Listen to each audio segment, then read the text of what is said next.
Just sitting on this bench in this park where I walk the dogs. It's one of those memorial benches, by the way. There you go. This guy died when he was 29, so people seem to die very young around here. But yeah, I'm just sitting on this bench looking out over this lake. Let me just show you. It's quite a small lake. It's a fishing lake. You can get a license to fish. Very pretty spot, very attractive.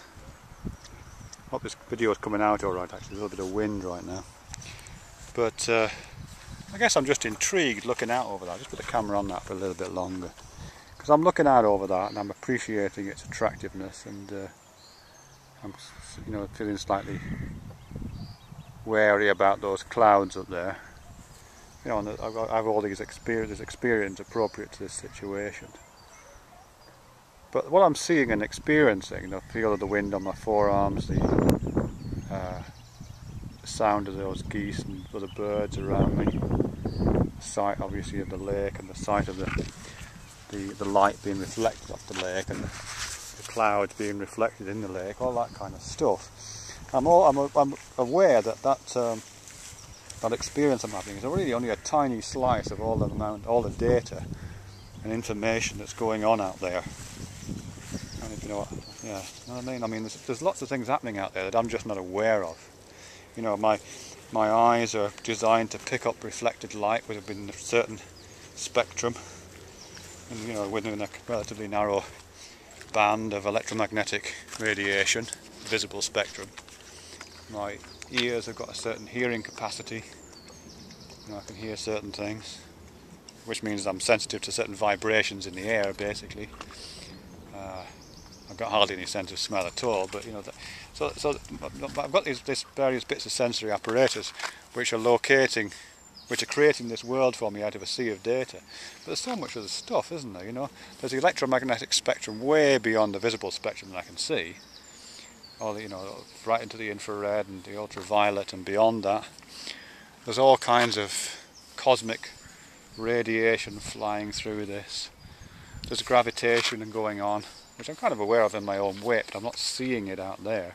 But it does exist out there. This space-time is curved out all around me here. I'm kind of aware of temperature in my own body, but I'm not aware of temperature gradients out there. But undoubtedly every point in space that's in front of me here has its own temperature. I'm not really aware of air pressure at all. I guess I would be if it dropped considerably or rose considerably, but generally I'm not aware of it, except in the sense of wind passing over the hairs on my forearm. But again, there's all this air pressure stuff out there, you know, and loads of, and everything else really. It's every single point in space, including the points in space themselves, is saturated with data that I have no access to at all, but which in any kind of objective sense is as real as the data that I do have access to and that I'm interpreting as the real world. And obviously some animals, like my dogs, have got slightly different access points. They've got better olfactory sense. Apparently a dog's nose is as sensitive as a human's eyes in terms of its resolution. I don't know if that's true or not, but I read that somewhere.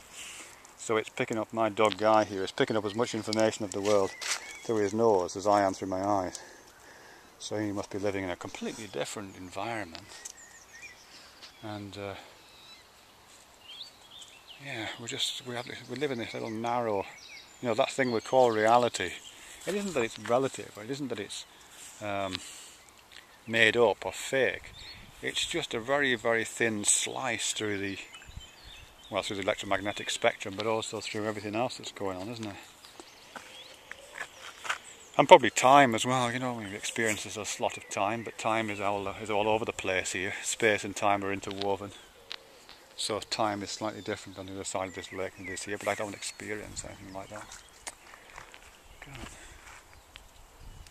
Yeah, I'm not going anywhere with this video, by the way. There's no conclusion coming up.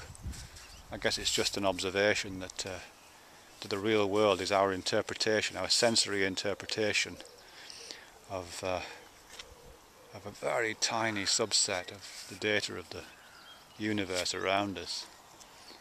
And that tiny subset is driven by the demands of a life form existing within that universe, a life form that is attracted to beauty and is slightly wary of dark clouds, slightly confused by reflections of those clouds in a lake.